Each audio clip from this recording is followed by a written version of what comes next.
वर्ग दशम के एक वृक्ष की हत्या, यहाँ दें, एक वृक्ष की हत्या पाठ पढ़ना है आज। गोधूली भाग 2, शीर्षक एक वृक्ष की हत्या, लेखक कुंवर नारायण। इस पाठ में कुंवर नारायण की जीवनी जानते हुए एक वृक्ष की हत्या दोहा पर जो पर्यावरण के बारे में लिखे हैं उस पर पढ़ना है, उस पर विवेचन करना है। यह channel Hindi and Sanskrit classes को आप लोग देखिए और सब्सक्राइब कीजिए और शेयर कीजिए।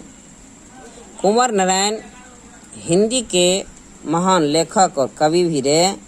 कुंवर नारायण का जन्म 19 सितंबर 1927 ईस्वी में लखनऊ उत्तर प्रदेश में हुआ, अर्थात उत्तर प्रदेश के लखनऊ शहर में। कुंवर नारायण ने कविता लिखने की शुरुआत 1950 के आसपास लगभग 23 वर्ष की उम्र में किए। कुंवर नारायण कुछ किताब लिखे हैं। उनके प्रमुख रचना है चक्रव्यूह, परिवेश, हम तुम, अपने सामने कोई दूसरा नहीं, इन दिनों, ये सब कविता के पुस्तक इन्होंने लिखे। आत्मजयी प्रबंध काव्य लिखे हैं। आकारों के आसपास कहानी संग्रह कहानी लिखे हैं। आज और आज से पहले समीक्षात्मक ग्रंथ है। मेरे साक्षात्कार, ये साक्षात्कार पुस्तक है। कुंवर नारायण जी को अनेक पुरस्कार और सम्मान प्राप्त हो चुके हैं, जिनमें हैं साहित्य अकादमी पुरस्कार, साहित्य अकादमी पुरस्कार, कुमारन आसान पुरस्कार, व्यास सम्मान, प्रेमचंद पुरस्कार, लोहिया सम्मान, कबीर सम्मान, ये सब सम्मान उन्हें मिल चुके हैं। ये सम्मान के बारे में निश्चित रूप से पूछता है, वीडियो पीछे करके भी आप याद कीजिए। कुंवर नारायण पूरी तरह नगर संवेदना के कवि हैं। नगर में जो प्रदूषण बढ़ रहे हैं उसके बारे में इन्होंने लिखे हैं। आत्मजयी और प्रबंध काव्य रचकर भरपूर यह प्रतिष्ठा अपने प्राप्त किए थे। इस कविता का सारांश यहाँ है कि यह तुरंत काटे गए एक वृक्ष इसके दरवाजे पर जो है उसके बारे में बहाना करके एक इस पर्यावरण, मनुष्य और सभ्यता के विनाश की अंतर्व्यथा को अभिव्यक्त करती है। यह कविता आज के मनुष्य की अपरिहार्य चिंता और संवेदना का रचनात्मक अभिलेख है। यह कविता कुंवर नारायण के कविता संग्रह इन दिनों से संकलित है। जो भी है ज़्यादा से ज़्यादा है, यह पूछता है कि कुंवर नारायण के किस पुस्तक से एक वृक्ष की हत्या लिया गया है, तो इन दिनों से। एक वृक्ष की हत्या कविता में कुंवर नारायण पर्यावरण के बारे में विवेचन करते हैं। यह दृष्टि जगाते हैं कि पर्यावरण किस तरह से असंतुलित हो रहे हैं। तो वह अपने वृक्ष द्वार पर एक वृक्ष की ओर इशारा करते हुए कह रहे हैं कि अब की बार लौटा तो वह नहीं था, वही बूढ़ा चौकीदार वृक्ष। एक बूढ़ा चौकीदार वृक्ष उसके दरवाजे पर है कि कह रहा अब की बार, अब की घर लौटा तो नहीं था, वह देखा वह नहीं था, वही बूढ़ा चौकीदार वृक्ष जो हमेशा मिलता था घर के दरवाजे पर तैनात। वह बूढ़ा वृक्ष, पुराना वृक्ष हमेशा तैनात रहता था। पुराने चमड़े का बना शरीर, वही सख्त जान, उसका शरीर पुराना त्वचा तो पुराने छिलके से वह बना हुआ शरीर जो पुराने वर्दी के समान दिखता था। करा झुर्रियोंदार खुदरापन, तना मैला कुचेला, उसका तना शरीर मैला कुचेला झुर्रीदार था, फटी थी। राइफल सी एक सूखी डाल, उसमें एक सूखी डाल राइफल के समान तैनात लगा दिखता था। एक पगड़ी फूल पत्तीदार और एक शाखा ऐसी ऊपर में थी जो लगता था पगड़ी जैसे फूल पत्ती से लदा हुआ वह था, पगड़ी के समान दिखता था। पाँवों में फटा पुराना जूता, पाँव में सिर इस तरह से फटे पुराना था कि लगता था जूता पहना हुआ फटा पुराना है।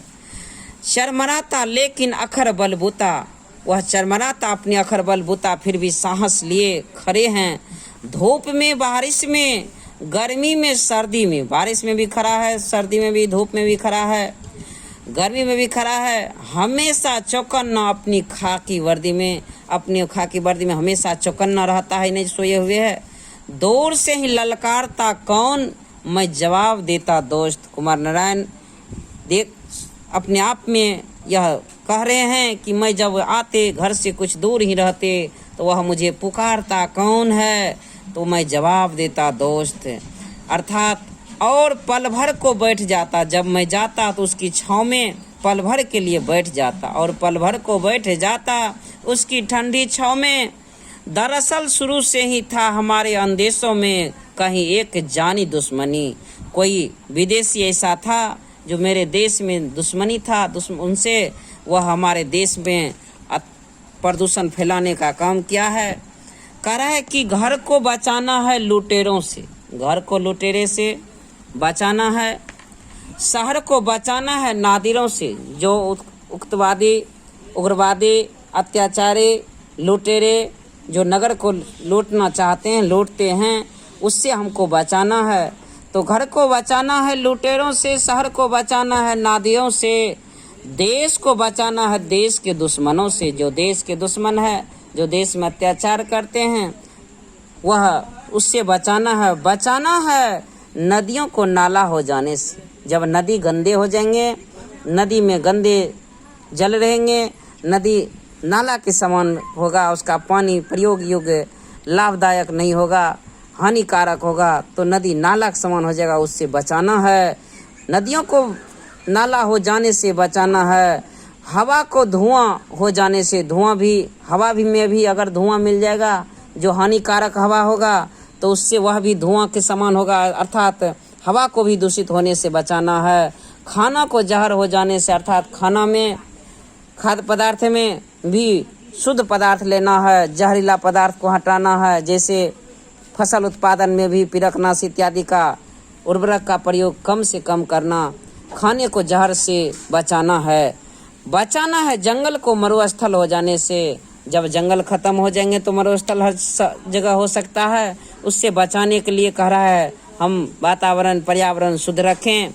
तो बचाना है जंगल को मरुस्थल हो जाने से, बचाना है मनुष्य को जंगल हो जाने से। अर्थात अगर मनुष्य की जनसंख्या आबादी अधिक हो जाएंगे तो मनुष्य जंगल के समान हो जाएगा, अर्थात जनसंख्या पर नियंत्रण करना है। तो बचाना है मनुष्य को जंगल हो जाने से। इस तरह का पर्यावरण पर यह विवेचन करते हुए हमारे पर्यावरण की सुरक्षा के लिए कुमार नारायण जोरदार चेतावनी देते हुए यह कविता लिखे हैं।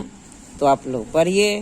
कंपटीशन या कि अपने क्लास 10वां के दृष्टि से बहुत ही उपयुक्त पाठ हैं, उपयुक्त वीडियो हैं। जहां से जहां हो अधिक से अधिक शेयर और सब्सक्राइब करें, जिससे अधिक से अधिक बिहारी बोर्ड को फायदा हो।